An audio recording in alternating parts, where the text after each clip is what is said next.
Have you ever been pushed to the absolute, like the very edge of your sanity while standing in an RV bathroom that is approximately the size of a shoebox? Barely a shoebox. Maybe a toaster oven. Right, a toaster oven. Yeah. Just completely reevaluating every single life choice that led you out into the woods, Oh, I was questioning my entire existence in there. only to realize that the real emotional warfare wasn't actually the camping trip itself. No, of course not. It was the absolute, unadulterated madness of the Atlanta housewives returning from Dallas. We thought we were surviving the wilderness, but honestly, Phaedra's sound bath is the actual survival test. That sound bath was a psychological horror film. Welcome back, babes, and happy Monday. Because, babes, by the time most of us hear this, well, it'll officially be Monday. Cheers to you, babe. Cheers! Hand over the pitcher, please. The red sangria is officially on deck. And, babes, we are so ready for another chaotic evening together. I am treating this sangria strictly as a necessary coping mechanism, honestly. See, I genuinely need this. I am so emotionally attached to my Sunday evening vibes. Like, I sit here, my little candle is lit, the sangria is perfectly chilled. It's basically a ritual at this point. It is. And I try to romanticize these tiny fleeting moments of peace, you know? It's about mentally preparing for the week. You mean building a psychological fortress? Exactly. A fortress before Monday morning tries to just completely dismantle me. Sangria somehow fixes everything. Yeah, well, there is zero romance here for me. It's pure survival. You're so dramatic. I'm not. You light your candles and build your little mental fortress. I'm going to pour a really, really heavy pour. The reality of Monday morning is a looming threat, and this fruit-soaked wine is literally the only barrier between me and a complete psychological break. Okay, but we did it. We officially survived camp. Like barely. But babes, tomorrow we have rec basketball again. Don't remind me. And I am spiraling. Because life is starting to feel like a literal series of survival quests. Adulthood is nothing more than a never-ending string of side quests. Right. We are just exhausted adults with hobbies, constantly trying to balance work and fitness and running this show and pure, unadulterated chaos. It's exhausting. We went camping, which is basically, paying money to live like an 1800s pioneer and just suffer. It wasn't that bad. It was terrible. Yeah. And before the mosquito bites have even stopped itching, we are pivoting to rec basketball. You never fully recover before the next event starts. We are running on a hamster wheel of our own making, I swear. We really are. The whole soft girl life, it is never fully manifesting for us. It's a complete myth sold on TikTok, and I am emotionally exhausted already. No, I am refusing to accept that. I am staying hopelessly optimistic about the chaos. We can totally still manifest the soft life energy. Delusion. We genuinely need to figure out what phase of life we are currently in, Because the math isn't mathing. Exactly. Look at the reality. We are dentists with chaotic schedules, perpetually trying new hobbies, overanalyzing reality TV, and desperately trying to manifest soft life energy while, voluntarily sleeping in the dirt. Dentists by day, Bravo scholars by night, and outdoorsmen on the weekends? It makes no sense. I'm calling it the barely holding it together but trying era. I reject that. Yeah. I genuinely believe this is a transformation era. Are we in our wellness era, our creative era, a mid-30s identity crisis era? Definitely the identity crisis one. We are caterpillars in the cocoon of chaos getting ready to emerge. And regardless of everything, Snark Squad, we are still deeply committed to this mess. There's no beautiful butterfly waiting for us. We are just moths flying directly into the bug zapper of our own overbooked Google calendars. Well, speaking of overbooked calendars and creative eras, this week we officially have our first DJ class. I am so ready. And babes, we are spiraling already. It seemed like a brilliant pivot at the time. We are about to morph into a terrifying hybrid of Meredith Marks meets James Kennedy. I will not apologize for that. Just imagine it. We are going to be DJing extremely dramatic house parties, demanding goat cheese balls in our rider. We need overly cool DJ names immediately. I'm workshopping a few. This is, without a doubt, going to become our newest, most insufferable personality trait. I am fully embracing the art of the mix. Okay, but we have to be honest with the Snark Squad right now. While we were camping this weekend, someone attempted a literal DJ set in the middle of the woods. It was avant-garde. And babes, it was an absolute nightmare. The setting was rustic. The vibe was primal. I am defending the artistic process here. It was awful. It simply wasn't appreciated by the unwashed masses in our campsite. I was trying to support the vision, I really was. But it was pure Bluetooth speaker chaos. The elements were against me. You were attempting these complex, deep house song transitions, but the Wi-Fi in the woods is non-existent. So the connection just kept dropping. The receiver was acting up. That's not my fault. It was just 10 seconds of dead air, Yeah. followed by a sudden violent blast of a completely wrong song. It's called tension and relief. And the portable club lights you brought? They were flashing completely out of sync, blinding everyone. And our mothers, oh my God. The family reactions were terribly confused. Our mothers simply do not understand house music. They were just staring at us in cold, unblinking judgment. Everyone was emotionally overwhelmed. They want to hear Luther Vandross, and I am trying to give them a multi-layered auditory journey. It was a hostile environment for a creative, frankly. It was a hostage situation in a national park. Yeah. But, it did provide some deeply messy, relatable camping life lessons. Sure. Number 1, never trust family members to pack the coolers. The sheer lack of essential snacks was actually criminal. I was starving. Number 2, RV bathrooms are literal emotional warfare. They really are. The walls close in on you. Right. And the flush sounds like a jet engine taking off. You have to contort your body just to brush your teeth. It's psychological torture. And lesson number 3, which ties directly into my DJ set. Oh, boy. Mothers will always find a way to criticize us. That is so true. Whether it's a disjointed song transition or just the way we folded the camping chairs, their judgment is eternal. We went into those woods thinking we were rugged survivalists. And we emerged realizing we are significantly softer than we realized.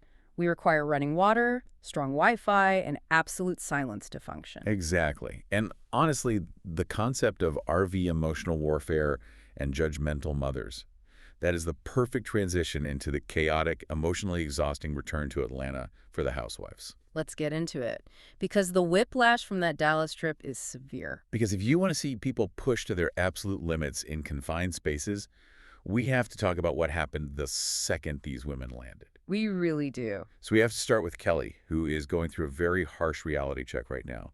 She's at Nana's Chicken and Waffles, the family business. Sitting down with her mom and grandma. Yeah, and she drops the news that the new Sandy Springs restaurant location is completely failing. Which, for anyone who doesn't understand the restaurant industry in Atlanta, Sandy Springs is a notoriously difficult market. It's so expensive. Right, it's premium real estate. And if you've been following the real world news on Twitter and the blogs, we now know that this location actually ended up closing its doors completely. Oh, wow, really? Yeah.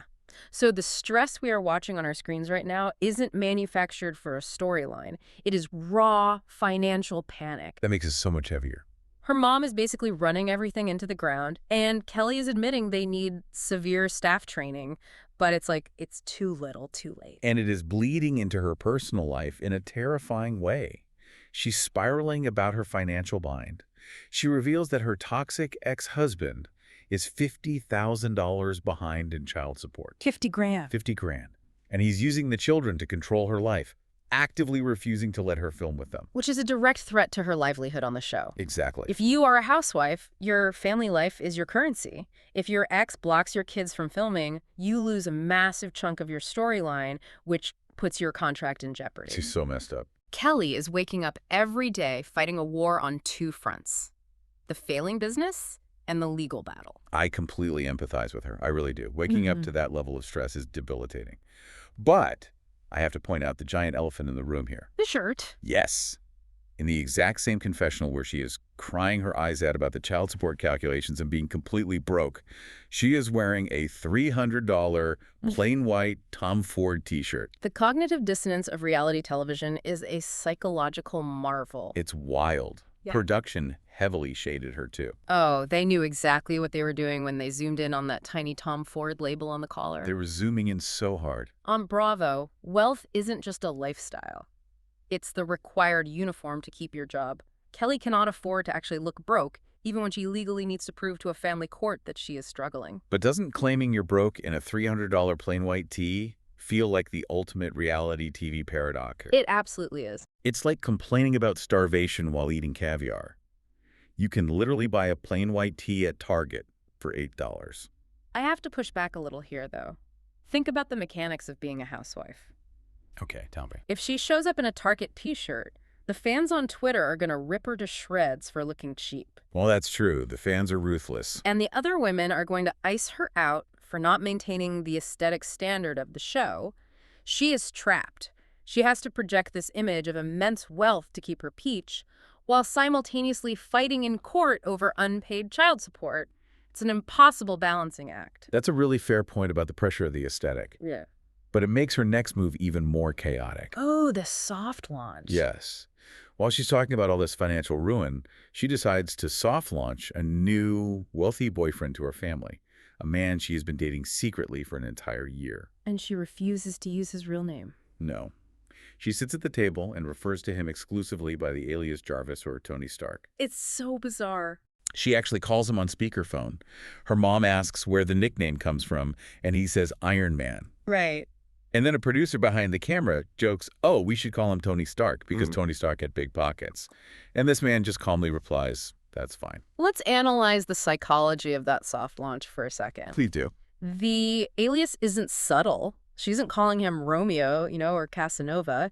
She is calling him a billionaire superhero who swoops in to save the day. Oh my God, you're right. She explicitly notes that he has big pockets, and she met him at an Atlanta Hawks game. She is signaling to the audience, and perhaps to her ex-husband, that she has secured a wealthy benefactor. See, I completely support her keeping this man off camera. Protecting your peace is vital. Obviously. If you have a good thing going, do not bring that man onto Bravo. The Bravo cameras are a curse for happy relationships. Just look at the divorce rate. It's basically a guarantee. But I find it hilarious that she is so secretive about Tony Stark, yet she is perfectly fine airing out her 18-year-old daughter Chloe's transition to college. The scene with Chloe packing for college was incredibly telling. It was so intense. Kelly hands her an entire basket filled with condoms. On national television. And makes her sign a strict contract for a Metro Pass, absolutely refusing to buy her a car. Which is such an intense maternal energy. Have you ever been in a situation where your mom does something so aggressively practical that it circles back to being deeply embarrassing? Kelly is projecting all her current financial anxiety onto Chloe. Yeah, she is. Her subconscious is basically saying, my restaurant is failing, my ex is withholding money, I am terrified of the future, therefore you are getting a bus pass and you better not get pregnant. It's practical, sure, but it's fueled by Kelly's absolute survival mode. Exactly. It is heavy. But honestly, if we want to talk about heavy, we have to pivot to Shemaya. Because this entire segment felt like a completely different show. It really did. It was deeply emotional and, frankly, very dark. It was a stark look at the commodification of women's bodies. Shemaya meets with her former surrogate, Shadina. And for context for the listeners, Shadina is highly respected in the Bravo world because she was also Candy Burris's surrogate years ago. Right, so Kelly is there for moral support, but Shemaya is physically trembling. They reveal they've had 5 failed embryo transfers. 5. That's devastating. And they are down to their absolute last male embryo. Just saying that makes my chest tight. The emotional toll of IVF is staggering on its own. It's so much. But watching Shemaya, you realize her terror isn't just about the natural desire for another child. No, it's not. She is buckling under this immense, crushing pressure from her husband, Gerald, who desperately, relentlessly wants a son to carry on his name. And this is where the societal implications become infuriating to me. Carry on what name? We're dealing with the British monarchy here. Exactly. It's ridiculous. This archaic, patriarchal obsession with a male heir is literally breaking his wife's spirit. Shemaya is internalizing these 5 failed transfers as a personal failure because Gerald's demand for a son is just non-negotiable. I am so glad you said that because the whole time I was watching, I kept asking, is this Shemaya's dream or is she just terrified of disappointing Gerald? It definitely feels like the latter. Because then she drops another massive red flag. She tells the women that Gerald is suddenly uncomfortable with her burgeoning acting career. I hated this part. He is refusing to let her film intimate love scenes with other men. Which is textbook control. Let's look at the mechanics of this marriage as presented on screen. Shemaya is talking about giving up her personal dreams and her autonomy as an actress, all while submitting her body and her surrogates to this grueling medical process to produce exactly what he wants. Is this just standard relationship boundaries, or is Gerald treating Shemaya like an incubator? It feels like an incubator. To me, it feels like she is folding herself into a tiny, uncomfortable box just so this man feels tall. That's exactly what it is. She's shrinking her career, absorbing the emotional devastation of IVF, and for what? Where is his compromise in all of this? There is no compromise. Think about the detail when Shadina, the surrogate, asks Shemaya, oh, where is Gerald today? Yeah, he wasn't even there. And Shemaya has to quickly cover for him, saying he doesn't really like the cameras. Gerald is entirely absent from the gritty, emotional reality of the process, but he is highly demanding of the final product. It's a terrifying dynamic. If Shemaya doesn't produce this son, you have to wonder if Gerald will seek that outcome elsewhere, because his priority seems to be the heir, not the partner. That makes me want to scream at the television. I genuinely need Shemaya to break out of this era of being the sacrificial lamb for Gerald's ego. We need an intervention. We really do. But let's take a breath and move to someone who's currently doing the exact opposite of shrinking for a man. Porsha. Porsha's out here living her absolute best, most chaotic life in this eeny-meeny-miny-mo love triangle. Porsha is conducting a masterclass in juggling right now. She really is. She has men, women, and exes all rotating in her orbit, and she is entirely in control of the gravity. Let's break down the madness of Miche Bliss. So Porsha ghosts Miche for 3 days. She completely ignores his calls, dodges him on the Dallas trip, just totally goes dark. As one does. And what is Mike's reaction to being ignored by a grown woman? Does he send a polite text? Nope. No. He calls her sister Lauren, absolutely crashing out, and sends a full, live, playing mariachi band to Porsha's front door. Which is the ultimate red flag of toxic love bombing. Right. If someone ignores you for 72 hours, the rational response is to give them space. Deploying a brass section to their property line is unhinged. Totally unhinged. It's a grand gesture designed to force an interaction, masquerading as romance. It is deeply unhinged. But the visual comedy of this scene is top tier, because while this mariachi band is blowing trumpets in the driveway, Porsha's ex-fiancé, Dennis McKinley, randomly appears at the gate. I was screaming. What is the timeline here? Miss Diane, Porsha's mom, is sitting on the couch acting like an air traffic controller for all these men. Is Dennis just constantly hovering around the perimeter of her house waiting for musical cues? Dennis is the phantom of Porsha's opera. That is so accurate. He materializes the second another suitor makes a loud noise. It's the classic toxic ex cycle. I mean, he couldn't be faithful when they were together, but he still wants to mark his territory whenever she tries to move on. Exactly. But all of this male absurdity sets up the stark contrast for her date with Sway. Yes. The speakeasy date with Patrice Sway McKinney was incredible. The vibe was so chill, so grounded. It was a great scene. And we get the backstory. They actually met a decade ago. But Porsha ghosted Sway back then because she had just broken up with Dennis, and she was terrified of the public reaction to her dating a woman publicly. The chemistry between them in that speakeasy was palpable. It really was. It wasn't performative. It felt incredibly lived in. They play a drinking game, 3 questions or take a shot, and Sway does not hold back. Sway went right in. Sway looks right at her and asks if Porsha can honestly see herself in a committed relationship with a woman for the rest of her life. And Porsha gets so visibly flustered. Mm-hmm. She jokes like, "Did you just propose?" Right. But then she gets real. She says she doesn't take Sway as a joke, but she's also exploring things with a man. It felt like authentic vulnerability to me. Let me push back on that. Oh, here you go. Is it authentic vulnerability, or is it Porsha producing her own escape hatch? Wait. Let's look at the reality TV mechanics. Hmm. Miche Bliss gave Porsha a massive ultimatum. He demands kids, and Porsha has made it clear she does not want to be pregnant again. That is a dead end for a storyline. Okay, I see where you're going. Enter Sway. Sway also wants kids within the year. But the crucial game-changing difference is that Sway is entirely willing to carry the baby herself. Oh my God. She wants to experience pregnancy. Suddenly, Porsha is handed a ready-made family plan where she doesn't have to sacrifice her body, her timeline, or argue with a man. She just gets to be the fun, rich, supportive partner. Wait, you're blowing my mind. From a PR and branding perspective, a same-sex relationship with a confident woman who wants to carry the child is a brilliant, progressive storyline that solves all of Porsha's immediate problems. Wow. You are so cynical, but the logic is flawless. It's a much better story for television than crying over Mike's demands. Exactly. And Porsha even says, "I don't give a F what people think anymore. If we work out, I'm going to love you out loud. Whether it's calculated or genuine, I am entirely here for it." You too. But speaking of people who are trying to produce storylines and failing miserably, we have to talk about the Dallas fallout and the spirit of paranoia currently possessing Miche.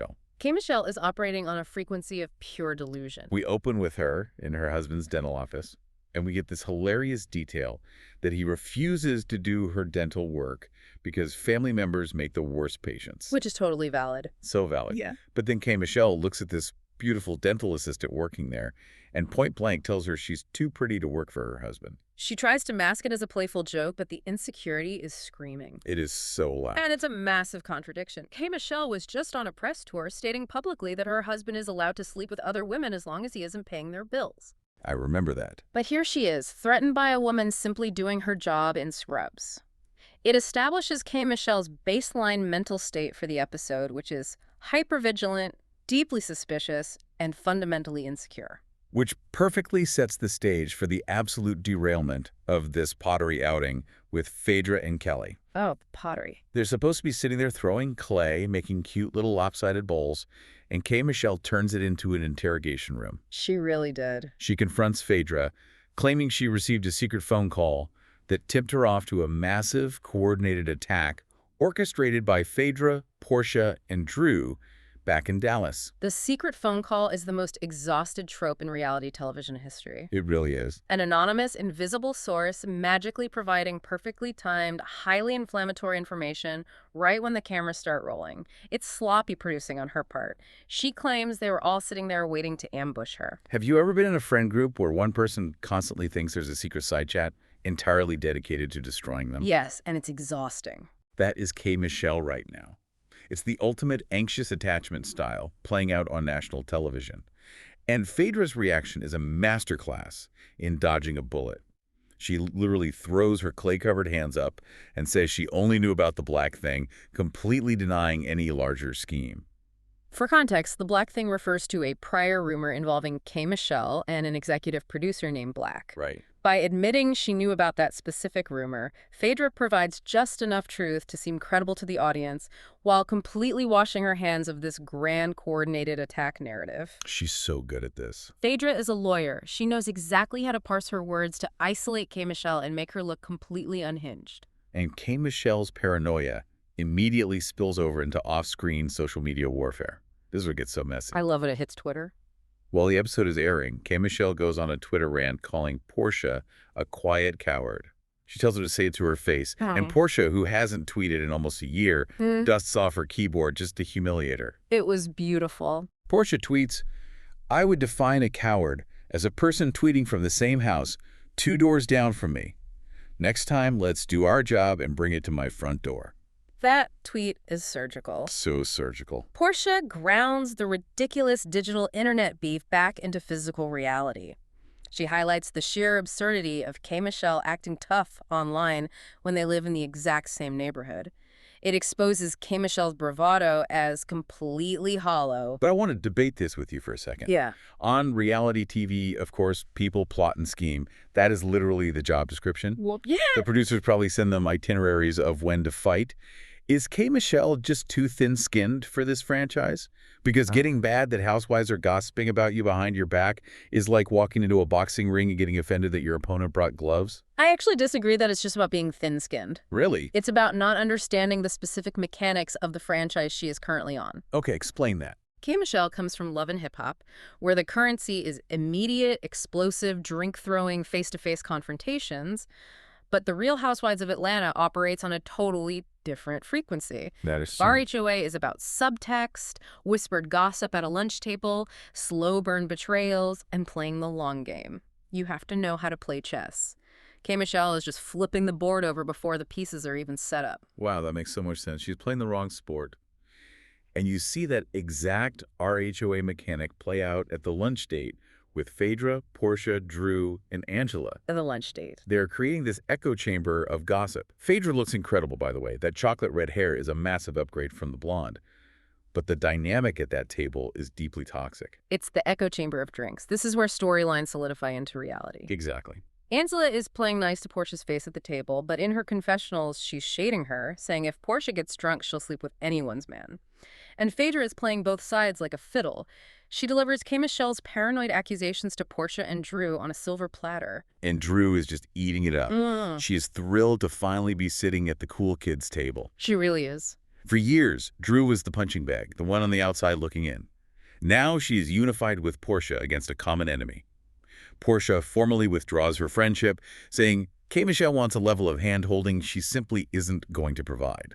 The group is now entirely fractured. You have Team 1, which is Porsha, Phaedra, Angela, and Drew, and Team 2, Shemaya, K. Michelle, Kelly, and Pinky. The lines in the sand are permanently drawn. Which brings us perfectly to the most tone-deaf, visually absurd event of the season. Yes. The transition from this toxic gossip lunch to Phaedra's attempt to cleanse the group with a literal sound bath is pure comedy. This was cinema. Unfiltered Bravo cinema. I need us to truly visualize this backyard for the Snark Squad. Phaedra has decided that the solution to deep-seated interpersonal hatred is a spiritual sound bath. Naturally. She has hired teenage boys, her son Aiden and his friend, who are standing around with no shirts on, acting as lifeguards, for a pool that is maybe 4 feet deep. While a spiritual drummer sits on the patio, aggressively hitting a bongo, and Phaedra is aggressively blowing into a healing flute. The flute was killing me. And she has forced all of these women who currently want to destroy each other to wear bathing suits. The fashion choices alone sent me into a spiral. Pinky shows up dressed for a day at Six Flags Hurricane Harbor, wearing a full-coverage rash guard, completely unbothered. She was ready for the wave pool. Porsha arrives with her entire backside out in a thong bikini, practically paying homage to Kenya Moore's old donkey booty workout videos. And then there is Shemaya. Poor, unfortunate Shemaya. Phaedra places them on these velvet-topped indoor air mattresses that are floating in the chlorinated pool. Who puts a velvet air mattress in water? I know. And slowly, tragically, Shemaya's raft begins to deflate. It was so sad. She is sinking into the pool, giving Jack and Rose on the door in the Titanic. It is a slow-motion disaster. And this is exactly where K. Michelle's paranoia peaks. She looks at Shemaya slowly sinking into the water and genuinely truly believes that the deflating raft is a coordinated attack. Are you kidding me? No. She mutters, "You don't find nothing weird. Why would her float be sinking?" She actually thinks production or the other women sabotaged the velvet pool float to humiliate Shemaya or send some mafia-style message. It's clinical delusion. A cheap air mattress gets a hole in it, and K. Michelle thinks it's the CIA. But amidst all this madness, Cynthia Bailey proves why she is an absolute legend. Cynthia executed the veteran move flawlessly. Cynthia lies on her float for exactly 15 minutes. When Phaedra announces it's a healing flute, Cynthia just closes her eyes and says, well, praise God for that. Iconic. Then, the second she senses the vibe shifting, she claims she has a flight to catch and bails before any of the real drama starts. Cynthia understands the rhythm of these events better than anyone. She knows that a peaceful gathering is just the prologue to a screaming match. Absolutely. She got her required filming minutes, secured her per diem, and evacuated the premises. It was a tactical retreat. I aspire to have Cynthia Bailey's exit strategy in all of my social situations. Because the minute these women dry off, go upstairs, and sit down at the dinner table, the gates of hell swing wide open. K. Michelle starts the dinner monologue incredibly calm, terrifyingly calm. She sits down and says, I come in peace and I come calm. Which is universally understood as the opening line of a declaration of war. It always is. She proceeds to list her grievances like a prosecutor reading a legal brief, Porsha outing Kelly at tea, the miscarriage comment, the Dallas plot, and she's doing well. She's laying out a logical argument for why she doesn't trust Porsha, but then she pulls out her smoking gun, and the whole thing falls apart. The secret X. This is where the narrative gets extremely murky and, frankly, desperate. K. Michelle reveals that her last public ex, a man named NSH, called her with some piping hot tea. Okay, we need to pause and explain the context of this man for the listeners. Please do. K. Michelle starred in a dating reality show on Peacock called Queen's Court. She ended up choosing this man, NSH, but they eventually broke up. So this man from a completely separate reality show calls K. Michelle to tell her that he was dealing with Porsha. Right. But he claims Porsha tried to take him out in public, and he heroically refused, telling Porsha he didn't want to be seen with her. And he claims Porsha joked to him, I don't understand why I always end up with people's men. Let's analyze the source of this information. A man from a streaming dating show calls his reality TV ex-girlfriend to tell her that an A-list reality TV star was trying to date him, but he nobly declined. It sounds so fake. The triangulation is painfully obvious. He wants to be mentioned on the Real Housewives of Atlanta to boost his own profile, and K. Michelle handed him that relevance on a silver platter. She took the bait completely. She sits at the table and tells Porsha she has the spirit of exposure. Which, honestly valid, it is Porsha. But Porsha's defense actually makes perfect logical sense. She points out that she wasn't dating this man at the same time as K. Michelle. They didn't even know each other back then. And K. Michelle's currently a married woman. Why does she care who her reality TV ex from 3 years ago is talking to. Because it's not about the man. It's about Miche feeling a perceived violation of an unwritten social contract. She feels that because Porsha is welcoming her into the inner circle, Porsha owed her a historical disclosure. Like, by the way, I once texted your ex. That's ridiculous. But you're right, Porsha's logic holds up. Why disclose a non-overlapping situation with a man the other person is no longer with, especially when they weren't friends at the time? Angela even asks the table, what's the harm in that? And Miche responds, why do I have to be the backstory? It is so incredibly petty. And because she's losing the logical high ground, she randomly pivots and attacks Drew out of nowhere. Drew always catches strays. Always. It is a fundamental law of physics in the Bravo universe. If an argument is happening, Drew Sidora will somehow become a casualty. Drew is just sitting there, and she rolls her eyes at the mention of Black's name again. Miche completely snaps. She turns her entire body toward Drew and tells her she has no resume. She literally barks, because you ain't got one bitch. It's that easy. Which is demonstrably false. Drew has been a working actress for decades. She was a child star. She was in Step Up. But Miche knows exactly where to hit to cause maximum emotional damage. She targets the insecurity of the actress trying to legitimize herself. And then Miche delivers the most confusing threat of the season. Mm-hmm. She tells Drew she will yodel all up in your shit. I had to rewind my television. What does that even mean? It's an empty threat, but it's musical. It left the entire table stunned. I was stunned. But Drew fires back with the exact right counterpunch. She says, obviously you don't fit in. And that cuts Miche incredibly deep because it triggers her core paranoia. It's exactly what Miche's afraid of, that she doesn't belong in this group. The tension is boiling over at this point. Phaedra, realizing her spiritual healing event is about to become a police report, tries to calm things down. She literally cites the neighborhood noise ordinance, saying people are going to call the HOA on her. Like, that's going to stop them. As if the threat of a homeowners association fine is going to stop a housewife in the middle of a read. Pinky is just sitting there silently eating her organic food, completely unbothered, while Rome burns around her. Phaedra tries to summarize the chaos, saying, so what we've accomplished here. And just as things start to settle down for a fraction of a second, the grand finale explosion happens. There we go. Kelly, who's been quietly absorbing all this messy energy and complaining all day about being drained, completely inserts herself out of absolutely nowhere. It was wild. She leans across the table and shouts that Porsha has fucked every Nigerian in Atlanta. It was a tactical error of monumental proportions. What was she thinking? Kelly, who spent the entire episode crying about her financial ruin, needing peace, and hiding Tony Stark, decides to throw a live grenade into a room that is already entirely engulfed in flames. The absolute chaos that followed. Porsha goes from 0 to 100 in a nanosecond. She stands up, slamming her hands on the table, screaming, "Bitch, you done fucked everybody." She matched the energy immediately. Kelly, suddenly realizing she has awoken a sleeping giant, panics and wildly waves her wine glass right in Porsha's face. Waving glassware in Porsha Williams' face is historically a terrible idea. It never ends well. We have seen this before. It does not end well for the person holding the object.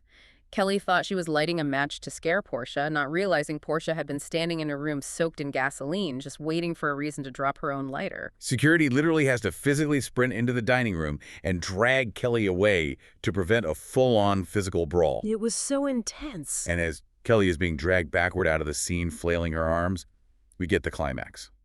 Porsha screams out Kelly's darkest secret for all the cameras to hear. The nuclear code. She yells, "You fucked that married preacher. He's not a stewardess." And then she looks dead at Phaedra and says, "You know exactly who he is. He's your client." This is why Porsha is a top-tier housewife. Notice her restraint right up until the moment she is provoked. It was masterful. She held on to nuclear codes. She had this highly damaging information chambered, waiting for the perfect moment. The absolute absurdity of Kelly throwing a rock, trying to hide her hand, and then immediately getting hit with an intercontinental ballistic missile is reality TV perfection. And pulling Phaedra into it. He's your client. Calling the man a stewardess instead of a flight attendant in the heat of the moment. The layers to this mess are infinite. It was the cliffhanger of all cliffhangers, the third to be continued in a row this season. The architecture of that confrontation was flawless.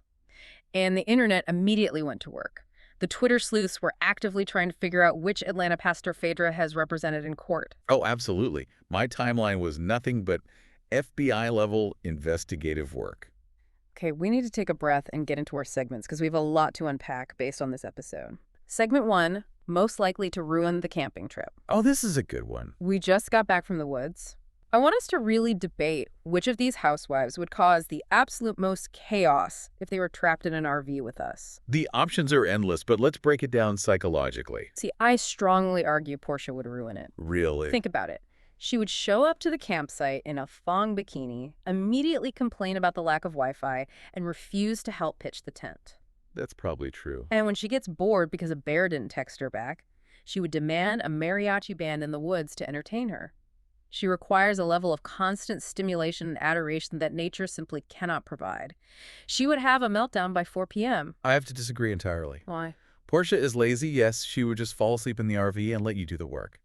Michelle would actively, maliciously ruin the camping trip. Oh, wait. Think about her baseline paranoia.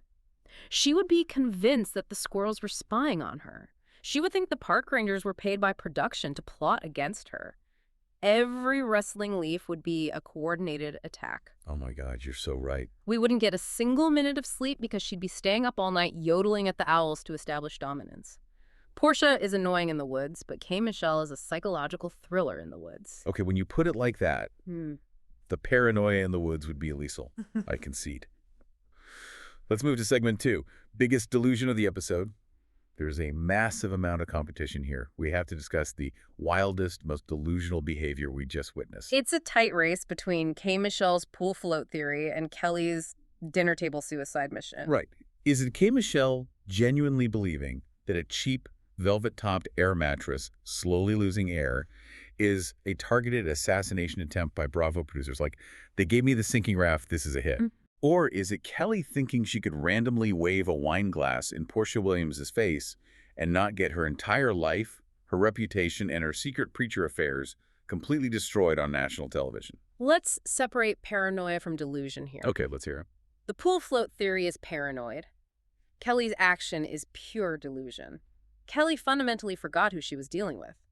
You do not poke the bear when the bear has an encyclopedic knowledge of your extramarital activities. Let's just tell. Kelly thought she could drop a line about sleeping with every Nigerian in Atlanta, have her little mic drop moment, and walk away unscathed. To think Porsha wouldn't immediately retaliate with lethal force is the definition of delusion. Kelly handed Porsha the exact weapon needed to destroy her. She really did. She thought she was the sniper from the side, and instead she walked right into a minefield. All right, segment 3, DJ era loading. Because we are starting our DJ class this week, I am spiraling about the ridiculous kinds of Bravo-style events we would DJ. If we were hired to spin at these parties, what are we doing? We need to set the scene and curate the vibe. Imagine dropping heavy, aggressive house beats over Phaedra's healing flute. Oh my God. Just a sick, bass-heavy EDM drop right as Shamiya is sinking into the chlorinated water. Yeah. Or trying to execute a smooth, seamless song transition while Porsha is screaming about married preachers and Kelly's being physically dragged backward by large security guards. Like, hold on, guys, wait for the drops. Don't throw the glass yet. If I were DJing that dinner party, I would simply play the theme song to Queen's Court on a loop, very softly in the background, just to trigger Michelle. That is so dork. Imagine the psychological warfare if that melody just kept fading in and out of the mix while she was trying to read her list of grievances. It would break her. You are evil. You would clear the dance floor and probably get a wine glass thrown at you. Okay, final segment. Segment 4. What phase of life are they in? We have to assign chaotic life eras to the cast members based strictly on this specific episode. Let's start with Porsha, since she is driving the narrative. Porsha is firmly in the eeny, meeny, meeny, mo era. She is juggling genders, she is juggling mariachi bands, she is juggling ex-fiancés who lurk at the driveway gate. She is producing her own life, skinning plates and seeing which one drops first. She is entirely unbothered by the chaos she creates. Accurately stated. Now look at Michelle. She is clearly in the delusional paranoia FBI informant era. For sure. She is sitting in her house piecing together conspiracies with red string on a corkboard. Every phone call from an ex is a tip-off. Every deflating raft is a setup. Every sideways glance from a dental assistant is a threat. What about Kelly? Kelly is in the secret sugar baby messy instigator era. She's keeping Tony Stark hidden off camera to protect her bag while simultaneously blowing up dinners with unprovoked, reckless accusations against other women. She's doing too much. She's trying to play both the victim of circumstance and the villain of the dinner table, and it is backfiring spectacularly on every front. And Porsha Mia. Shemaya is tragically trapped in the sacrificial lamb era. She is literally sacrificing her body to IVF, giving up her acting career and destroying her peace of mind, all for the singular pursuit of Gerald's male heir. It is incredibly heavy, and she needs to find her way out. It really is. I hope she gets out of it. Okay, Snark Squad, we have unpacked the absolute madness. The sangria pitcher is dangerously low, and my heart rate is still recovering from that dinner party explosion. Thank you so much for hanging out and drinking with us tonight. It was a necessary debrief to survive the week.